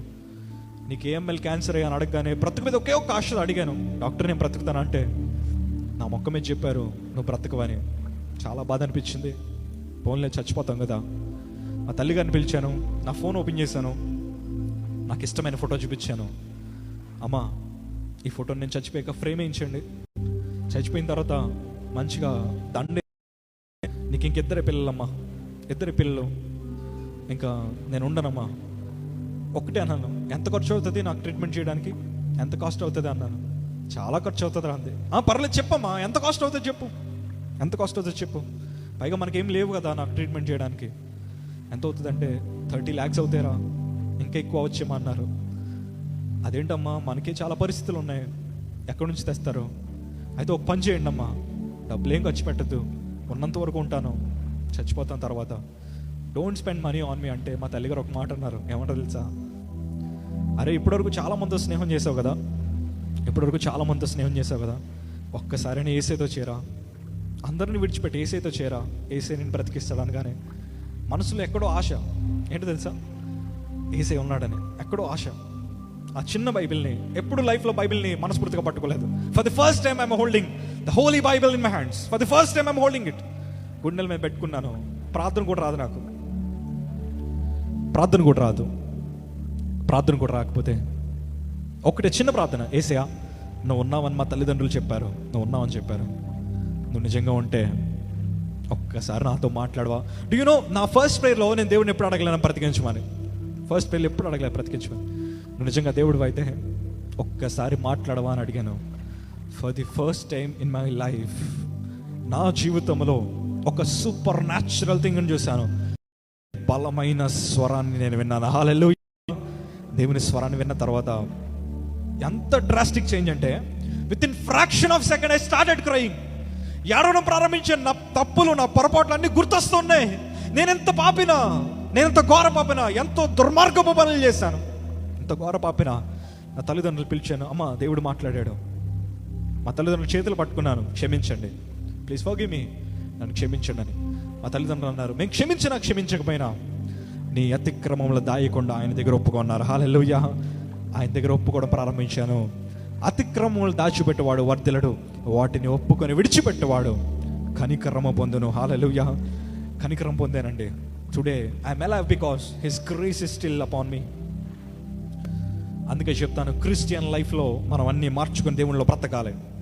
అప్పుడు దేవుడికి నేను సమర్పణ చేసుకున్నా. ఫర్ ది ఫస్ట్ టైం నా లైఫ్లో, ఎప్పుడు 2014 జనవరి 24వ తారీఖున నేను తీసుకున్న తీర్మానం, నా లైఫ్లో నేను ఎన్ని సంవత్సరాలు అయితే బతుకుతానో అన్ని సంవత్సరాలు దాని మీద నిలబడతాను. ఒక్కటే, తండ్రి నువ్వు నన్ను ఒకవేళ అవకాశం ఉండి బ్రతికిస్తే, నీకు అవకాశం ఉండి నీకు ఇష్టమే బ్రతికిస్తే, చచ్చేంత వరకు నీ కోసం బతుకుతా. ఒకవేళ నీ చిత్తం లేదంటే ఒకటి, నేను కన్ను మూసి కళ్ళు తెరిసే దగ్గర నీతో నేను ఉండాలి, నీ రాజ్యంలో నేను ఉండాలి, నన్ను అలా చేయి ప్రభు అని ప్రార్థన చేసుకున్నాను. దేవుడు నాకు దర్శనం చూపించాడు. ఏం చూపించాడు తెలుసా? కొన్ని లక్షల వేల మంది మధ్యన నిలబడి దేవుని యొక్క సువార్త ప్రకటిస్తూ, వాక్యాన్ని ప్రకటిస్తున్న దర్శనాన్ని దేవుడు చూపించాడు. హల్లెలూయా. ట్రయల్ ట్రీట్మెంట్ ఇవ్వడం ప్రారంభించిన తర్వాత నాలో తెలియని మార్పులు, నా శరీరం క్షీణించిపోతుంది, చాలా క్షీణించిపోతుంది. నోట్లోంచి రక్తపు వాంతులు రావడం ప్రారంభమయ్యాయి. రక్తాన్ని కక్కుతా ఉన్నప్పుడు చాలా మంది అనుకుంటారు దేవుడిని నమ్ముకోగానే మనకు అద్భుతం జరిగిపోతుంది. నేను అంటా ఉన్నాను కదా, దేవుడిని నమ్ముకోగానే మనకు అసలైన పరీక్ష ప్రారంభమవుతుంది. బాప్తిసం తీసుకోగానే అసలైన పరీక్ష ప్రారంభమవుతుంది. దేవుళ్ళలోకి రాగానే అసలైన టెస్ట్ ప్రారంభమవుతుంది. నాకు ప్రారంభమైంది. రోజుకి క్షీణించిపోతూ ఉంటే నేను విశ్వాసంలో మరింత బలపడ్డాను. వాక్యం చదవడం ప్రారంభించాను. కొత్త నిబంధన లైఫ్లో బైబిల్ చదువుతూ ఉన్నాను. చిన్నప్పుడు మా సండే స్కూల్లో 91వ కీర్తన బట్టి పట్టమనిచ్చారు, అంటే చెప్పమనిచ్చారు. నేను దాని ఫస్ట్ ప్లేస్ రావడానికి చదివాను. కొన్నిసార్లు బైబిల్ని కూడా మొయ్యలేని పరిస్థితికి నేను దిగజారిపోయాను. కనీసం పేజీలు కూడా తిప్పలేని పరిస్థితి. కానీ ఆ వాక్యం నా హృదయంలో ఉండి ఎంకరేజ్ చేస్తూ ఉంది. చాలా మంది పాస్టర్లు, చాలా మంది వచ్చి ఫోన్ చేస్తూ ఉన్నారు. చాలా మంది పెద్ద పెద్ద ప్రవక్తలు అందరూ ఫోన్ చేస్తూ ఉన్నారు. God is gonna use you God is gonna use you, దేవుడు నిన్ను చాలా బలంగా వాడుకోబోతున్నాడు అని చెప్తా ఉంటే చాలా ధైర్యం వచ్చింది. ఒకప్పుడు దేవుడు లేడని నమ్మాను, ఇప్పుడు దేవుడు నన్ను మార్చాడు. ఆ ట్రయల్ ట్రీట్మెంట్ ఇస్తున్నప్పుడు రక్తపు వాంతులు అవుతూ ఉంటే ఒకరోజు దేవుని వాక్యం నాతో మాట్లాడింది. ఆవగించంత విశ్వాసం ఉంటే నీకు కొండంత సమస్య ఉన్నా కానీ, కొండ అయినా కానీ సముద్రంలోకి వెళ్ళి పడమే ఉంటే అది ఖచ్చితంగా అందులో పడుతుంది. దేవుని ఒక వాక్యం సెలవిచ్చింది కనుక నేను కూడా ఆ వాక్యాన్ని హృదయంలో పెట్టుకుని ప్రార్థన చేసుకున్నాను. నా రక్తపు వాంతులు ఎక్కడి నుంచి వస్తున్నాయో తెలియక చాలామంది ఎండోస్కోపీ చేశారు. ఆ స్టమక్లోని నా డైజెస్టివ్ సిస్టంలో చిన్న చిన్న ముక్కలు తీసుకున్నారు. ఎక్కడి నుంచి వస్తుంది, ఏం వేరియేషన్ జరుగుతుందని. నా జుట్టంతా పోయింది, ఎవరు కట్ చేయలే. ఇలా అంటుంటే చాలు మొత్తం పోతా ఉంది, నొప్పి తెలియట్లే. ఏంటి ఇలా అయిపోతున్నాడు, నా కాళ్ళెవరని పట్టుకుని లాగితే నా వేళ్ళు వచ్చేసి అంత సన్నగా అయిపోయాను. ఎక్స్రే అక్కర్లే, నా ఎముకలెన్నోనే లెక్కడేచ్చు, అంతలా మారిపోయాను. మారిపోగానే దేవుడి మీద విశ్వాసం బలంగా పెరిగింది. రక్తపు వాంతులు తగ్గట్లే. ఎన్ని వాంతులు తెలుసండి, రోజుకి 40-50 వాంతులు అయ్యేవి. అది ఇప్పటికీ ప్రూఫ్ నా దగ్గర ఉంది విత్ డాక్టర్ సర్టిఫికెట్. నేను రోజుకి ఎంత యూరిన్ వెళ్ళానో, రోజుకి ఎన్ని వాంతులు అయ్యాయో ప్రతి ఒక్కటి అప్ టు డేట్. అంటే క్యాన్సర్ పేషెంట్కి ఏం జరుగుతున్నాయో ప్రతి ఒక్కటి రాయాలి కనుక still I'm having those books. ఆ బుక్స్ నా దగ్గర ఉన్నాయి, డైరీస్ నా దగ్గర ఉన్నాయి, ప్రతి ఒక్కటి నా దగ్గర ఉన్నాయి. అవన్నీ చూస్తున్నప్పుడు ఎంత దీనమైన పరిస్థితి అంటే ఆకలేసేది, చాలా ఆకలేసేది. ఆకలి ఏది తిన్నా వాంతి అయ్యేది, రక్తపు వాంతిలాగా. కనీసం దాహం వేసినప్పుడు నా ఉమ్ముని అరగంట సేపు నోట్లో ఉంచుకొని, ఉమ్ముని నా సలైవా ఉంచుకొని దాన్ని దాహం వేసినప్పుడు మృంగుతూ ఉంటే అది కూడా రక్తంలా బయటకు వచ్చేది. ముక్కులోంచి రక్తం వచ్చేది, బయటకు వచ్చేది. ఏంటి నా పరిస్థితి? కానీ దేవుడు నాకు ధైర్యం, దేవుడు నాతో ఉన్నాడన్న ధైర్యం చాలా ఎక్కువ ఉంది. దేవుడు నన్ను అభిషేకిస్తాడు, దేవుడు నన్ను దీవిస్తాడు, దేవుడు నన్ను సజీవుడిగా తీసుకొస్తాడన్న విశ్వాసం నాకు చాలా ఉంది. కానీ చాలామంది అనేవారు చచ్చిపోతాడు, నా బంధువులు అనేవారు చచ్చిపోతాడు, వీడు చేసిన పాపాల వల్లే వీడికి ఇలా అయింది. మళ్ళీ డైలాగ్స్ చాలామంది, అది కూడా పాస్టర్లు. ఐ ఫెల్ట్ సో సాడ్, చాలా బాధ అయింది. దేవుడు అన్నాడు కదా, వాళ్ళు ఏమనుకుంటే నీకు ఎందుకు రా జోషి, నేను ఉన్నాను కదా నీకు. వాళ్ళు ఏమనుకుంటే నీకెందుకు? The creator of this world, ఈ సృష్టిని చేసిన దేవుడు నీకు అండగా ఉంటే జనాలు ఏమనుకుంటే నీకెందుకు? దేవుని యొక్క మాట, దేవుని యొక్క వాక్యం అలాగే మాట్లాడింది. ఒకటి అనుకోండి, ఏమనుకుంటే నాకు ఎందుకు, దేవుడు అన్నాడు కదా. నేను దూషించిన ప్రతి ఒక్కరికి ఫోన్ చేసి మెసేజ్ చేసి సారీ చెప్పా. వాళ్ళందరూ అన్నారు ఇంకా చావలేదేంట్రా అన్నారు. బాధ వేసింది. కానీ ఒకటే, నన్ను క్షమించండి సిస్టర్, నన్ను క్షమించండి బ్రదర్, ఇలాగే మాట్లాడేవాడిని. ఇలాగా నా జీవితం కొనసాగిపోతూ ఉంటే ఆకలేసింది ఒకసారి బాగా. ఆకలేసినప్పుడు ఏం తిన్నా వాంతులు అయిపోతున్నాయి. నాకు ఇష్టమైన కూర క్యాలీఫ్లవర్ కూర. ఆ సిచ్యువేషన్ స్టిల్ ఐ రిమెంబర్. అవన్నీ గుర్తుపెట్టుకున్నప్పుడు హృదయంలో ఎక్కడో తెలియని సంతోషం అండి, ఎక్కడో తెలియని సంతోషం. ఆ కాలీఫ్లవర్ కూర వేడి అన్నంలో కలుపుతూ ఉంటే, కలిపిన తర్వాత ఆ బాక్స్ని ముక్కు దగ్గర పెట్టుకుని వాసన చూసి ఆకలి తీర్చుకున్న రోజులు నాకు ఇంకా తెలుసు. వీటన్నిటిని చూస్తూ ఉన్నప్పుడు ఇప్పుడు నేను అనుభవిస్తున్న ప్రతి ఒక్క ప్రతిఫలము అది కేవలం ఆయన ఇచ్చిన బహుమానమే. హల్లెలూయా. ఇప్పుడు నేను అనుభవిస్తున్న ప్రతి ఒక్క ప్రతిఫలం ఆయన ఇచ్చిన బహుమానమే. అలాగే నా జీవితాన్ని దేవుడు అభిషేకించాడు. విశ్వాసాన్ని చూపించాలి. అందుకే ప్రతి ఆదివారం నేను దేవుని సన్నిధికి కాల్ చేసి సాక్ష్యం చెప్పేవాడిని, నా పరిస్థితి ఇలా ఉందని. మా సంఘానికి కాల్ చేసి ఒకే మాట చెప్పా, మీరందరూ చేస్తున్న ప్రార్థనల వల్ల, ఎందుకంటే ప్రార్థన పరిస్థితులు మారుస్తుంది, మీరందరూ చేస్తున్న ప్రార్థన వల్ల నా యొక్క బ్లడ్ వామిటింగ్స్ని దేవుడు ఆపేశాడని సాక్ష్యం చెప్పాను. హల్లెలూయా, హల్లెలూయా. డాక్టర్లు మెడిసిన్ ఇస్తున్నారు, తగ్గట్లేదు. డాక్టర్లు పరీక్ష చేస్తున్నారు, ఎక్కడి నుంచి వస్తుందో తెలియట్లేదు. ఎవరికి అంతు చిక్కట్లేదు. చిక్కకపోయేసరికి మనందరికీ పరమ వైద్యుడు దేవుడే కదా. ఆ పరమ వైద్యానికి మనకిచ్చిన మెడిసిన్ విశ్వాసమే కదా. ఆ విశ్వాసాన్ని వాడుకున్నాను. ఫోన్ చేసిన తర్వాత ఒక 4 వాంతింగ్స్ అయ్యాయి, 4 వాంతులు అయ్యాయి, రక్తపు వాంతులు. ఇంకా అలాగే ఉన్నా. తర్వాత వాంతులు రావట్లేదు, వాంతులు ఆగిపోయాయి. అప్పుడు అనుకున్నాను, తండ్రి నీకు అసాధ్యమైంది ఏది లేదు ప్రభా. హల్లెలూయా. నీకు సమస్తము సాధ్యమే. ఎందుకంటే ఆపరేషన్ చేసిన పుండు గురించి మర్చిపోయాను అనుకుంటారా? మర్చిపోలే. తలగొక్కోవడం నాకు బాగా అలవాటు, ఎందుకంటే చాలా ఇరిటేషన్గా ఉండేది. తలగొక్కునేవాడిని, పుండ్లు పడిపోయి ఆ పుండ్లు అసలు తగ్గలేదండి. ఈ పుండే తగ్గలేదు. నాకు ఆపరేషన్ చేసిన పుండు ఎలా తగ్గుతుంది? కొన్ని నెలలుగా దానికి మందులు ట్రీట్మెంట్ ఇస్తానే ఉన్నారు. దానికి చాలామంది యాంటీబయాటిక్స్ ఇస్తానే ఉన్నారు, ఎక్కడ తగ్గట్లేదు, పెరిగిపోతుందే కానీ తగ్గట్లేదు. అలాంటి నాకు క్యాన్సర్ ట్రీట్మెంట్ ఇస్తున్నారు, ఇప్పుడు ఎలా తగ్గుతుంది అని అనుకున్నాను. డాక్టర్లు వచ్చారు, ప్రశాంత్ ఒక్కసారి నీకు ఆపరేషన్ చేసి పుండు చూపించమన్నారు. ఎందుకంటే నేనే చాలా సన్నగా అయిపోయాను. చూపించు అంటే భయం వేసింది, ఎందుకంటే వాళ్ళు చేసే టెస్టులు నేను భరించలేను. ఆ సూదులు నా ఎముకలు గుచ్చుకొని ఉంగిపోయేవి, నరాలు దొరక వాళ్ళు ఎన్నో పరీక్షలు చేసేవారు. చేతికి అన్ని షుగర్ టెస్టులే, మొత్తం చేతి నిండా గాయాలే, ఒక పక్కన ఫుడ్ ప్యాకెట్స్ ఎక్కిస్తూ ఉన్నారు. నా పరిస్థితి ఏంటో నాకు అర్థం కావట్లేదు. అలాంటి పరిస్థితిలో ఆపరేషన్ చేసిన పుండు చూపించు అన్నారు. చూపించాను, ఎవరు మాట్లాడట్లేదు, ఫేస్ ఎక్స్ప్రెషన్ ఒకరి ముఖాలు చూసుకుంటున్నారు.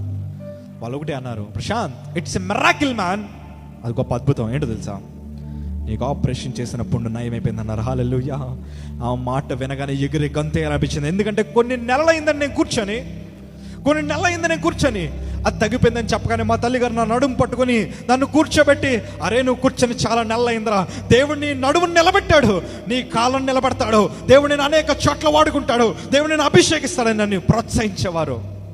దేవుడు నన్ను అభిషేకించాడు. హల్లెలూయా.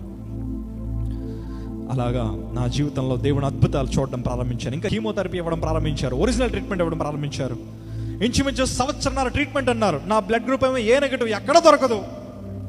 చాలా పరిస్థితులు ఎదుర్కొన్నాను, కానీ వాటిలో కూడా దేవుడు నాకు తోడుగా ఉన్నాడండి. అనేక మంది సేవకులు వచ్చి ప్రార్థన చేసేవారు. ఇంకో బాధాకరమైన విషయం ఏంటంటే, నాకులాంటి ఏఎంఎల్ క్యాన్సర్ పేషెంట్సే వాళ్ళకి ట్రీట్మెంట్ అయిపోయిన తర్వాత మరలా 6 నెలల్లో సంవత్సరం లోపల వచ్చి మరలా జాయిన్ అయిన వాళ్ళు కూడా నేను చూశాను. నా పక్కనున్న వ్యక్తి అన్నాడు, డబ్బులు ఖర్చు పెడితే చాలు, యూ విల్ బి అలైవ్, నువ్వు బ్రతుకుతావని. కానీ నేను ధైర్యంగా చెప్తున్నాను, కానీ ఆ విషయం చెప్పడం కూడా బాధగానే ఉంది. ఆ వ్యక్తి బ్రతికిలేడు. He spend 1 crore for the cancer treatment, for the AML treatment. 1 కోటి రూపాయలు ఖర్చు పెట్టాడు, కానీ ఆయన బ్రతికిలేరు. నేను ఆయన సన్నిధిలో సమయాన్ని ఇచ్చానంతే, నా జీవితాన్ని ఆయనకి ఇచ్చానంతే, సమర్పించుకున్నానంతే. దేవుడితో ఒక మంచి రిలేషన్షిప్ని ఏర్పాటు చేసుకున్నాను. ఎందుకంటే స్నేహితులు అందరూ పోయారు, బంధువులు అందరూ పోయారు, కానీ క్రైస్తవ బంధువులు మాత్రం దగ్గరయ్యారు. చాలామంది దేవుడితో మాట్లాడడం ప్రారంభించి, తండ్రి నన్ను విడిపించు, నన్ను త్వరగా తీసుకెళ్ళని. 4.5 months అయింది, కీమోథెరపీస్ ఇస్తానే ఉన్నారు, డబ్బులో పక్కన ఖర్చు అవుతూనే ఉన్నాయి. కానీ దేవుని యొక్క మహాకృప ఏంటంటే, నాకు ఇంచుమించి 22 లక్షలు 24 లక్షలు ఖర్చు అయింది. 24 లక్షలు ఎలా వచ్చాయో తెలీదు. అప్పు అనుకుంటారేమో, ఆ అప్పు కూడా దేవుడు తీర్చేశారు ఎప్పుడో. హల్లెలూయా. ఆయన ఇశ్రాయేలు ప్రజలను పోషించినట్లే ఆయన యందు విశ్వాసం నుంచి వాళ్ళని పోషిస్తారు. ఇవాళ నువ్వు ఆర్థిక సమస్యలతో ఉన్నావేమో, దేవుడి మీద ఆధారపడి ఖచ్చితంగా పోషిస్తాడు ఆయన. ఇవాళ నేను ఆశీర్వదించబడ్డానికి కారణం నా దగ్గర ఏదో ఉందని కాదు, నా దగ్గర ఉన్నది క్రీస్తు మాత్రమే. దేవుడు మాత్రమే నా దగ్గర ఉన్నాడు కనుక ఆయన నన్ను రక్షించాడు, ఆయన నన్ను విడిపించాడు, ఆయన నన్ను కాపాడాడు. 4.5 months అయింది. డాక్టర్ నన్ను కూర్చోబెట్టి వీపు మీద చాలా గట్టి కొట్టారు. కొట్టిన తర్వాత ఒక మాట అన్నారు, ప్రశాంత్ నీకు విషయం చెప్తాను, వింటావా అన్నారు. చెప్పండి డాక్టర్ అన్నారు. ఎందుకంటే అంతకు ముందర డాక్టర్ అన్నాడు, ఈ విషయం చెప్తానని నువ్వు బతకమని చెప్పాడు. అదే డాక్టర్ వచ్చి అంటున్నారు, మళ్ళీ అనుకుంటున్నాను మళ్ళీ కీమోథెరపీ ప్లాన్స్ చెప్తారేమో, మరలా ఏదో చెప్తారేమో అని. దే హ్యావింగ్ హ్యాపీ ఫేసెస్, మంచి మొఖాలు వాళ్ళకు ఉన్నాయి. అంటున్నారు, ప్రశాంత్ మంత్స్ నుంచి, కొన్ని రోజుల నుంచి గమనిస్తూ ఉన్నాం, నీ బోన్లోంచి జనరేట్ అవుతున్న బ్లడ్లో ఒక్క క్యాన్సర్ కణం కూడా కనిపించలేదని సాక్ష్యం ఇచ్చారు. హల్లెలూయా. మీరు ఈ లైవ్ చూస్తుంటే గట్టిగా చప్పట్లు కొట్టి దేవుని మహిమపరచండి. హల్లెలూయా. ఒక్క క్యాన్సర్ కణం కూడా నీకు కనిపించలేదని చెప్పగానే కంట్లోంచి చాలా నీరు రావడం ప్రారంభించింది. ఎందుకో తెలుసా, ఒక రోజు నేను ఒక వ్యక్తిని రిజెక్ట్ చేశాను. దేవుడు లేడని చెప్పాను, వాక్యము బోర్ కొడుతుందని చెప్పాను, దేవుడు అసహ్యం అవుతున్నాడని చెప్పాను, దేవుని వాక్యం వినడానికి నేను ఇష్టపడలేదు, దేవుని సన్నిధిలో సమయాన్ని గడపడానికి ఇష్టపడలేదు. దేవుడే లేడు అని నమ్మిన నా నోటితోనే ఒక విశ్వాసకరమైన సాక్ష్యం చెప్పేలా చేశాడు. ఎన్నిక లేని నన్ను ఎన్నుకున్నాడు, పాపిన నన్ను దేవుడు తీసుకొచ్చాడు, జీవము లేని నాకు జీవాన్ని దేవుడు అనుగ్రహించాడు. కనీసం డాక్టర్లకు కూడా ఉపయోగపడలేని ఒక శరీరాన్ని దేవుడి వాళ్ళ నిలబెట్టాడు అన్న ఆనందం చాలా ఎక్కువ వచ్చింది. ఏడవడం ప్రారంభించాను. ఒకటి అన్నాను ఆకాశం వచ్చేసి, ఇదంతా నీ వల్ల మాత్రమే సాధ్యం. కానీ దేవుడికి ఇచ్చిన సమర్పణ మనం ఎప్పుడు మర్చిపోకూడదు. చాలా ఆనందమైంది. ఎందుకంటే బోన్ మ్యారో ట్రాన్స్ప్లాంటేషన్ చేయాలి నాకు. యాక్చువల్గా నా డిఎన్ఏ కాస్త మార్చాలి. డిఎన్ఏ మార్చిన వాళ్ళు కూడా చాలా మంది చచ్చిపోయిన వాళ్ళు నాకు తెలుసు. ఎందుకంటే ఒక పేషెంటే స్నేహితుడు కనుక, నాకు ఒక పేషెంట్ స్నేహితులుగా ఉండేవారు, వాళ్ళు కూడా చనిపోయారు. నెక్స్ట్ నేనే అని చాలామంది అనుకున్నారు. అందులో నా బంధువులు కూడా ఉన్నారు. హెల్త్ ఇన్సూరెన్స్లు పెట్టండి, అవి పెట్టండి, ఇవి పెట్టండి, మరలా వచ్చేస్తుంది, చచ్చిపోతాడు ఎప్పటికైనా, క్యాన్సర్గా మందే లేదు అని చెప్పారు. కానీ నాకు ట్రీట్మెంట్ చేసింది దేవాది దేవుడని యేసు ప్రభు. Hallelujah. That is the best medicine in this world. అదే ఒక మంచి మందు. వచ్చాను బయటికి, కాకినాడ వచ్చాను, చాలా ఆనందం వేసింది. క్యాన్సర్ నుంచి రికవర్ అయ్యి కాకినాడ వస్తారంటే నా స్నేహితులు, నా సంఘము చాలా మంది వచ్చేస్తారని ఆదివారం ఉదయం దిగాను. ఎవరో లేరు రైల్వే స్టేషన్లో, కొంతమంది ఉన్నారంతే నన్ను తీసుకెళ్ళడానికి వచ్చిన వాళ్ళు. ఒంటరిగా వచ్చాను. ఎప్పుడు కాకినాడ చూస్తానని అనుకోలేదు, ఒంటరిగా వచ్చాను. నా శరీరం ఫస్ట్ టైం బట్టలు వేసుకున్నట్టు అనిపించింది.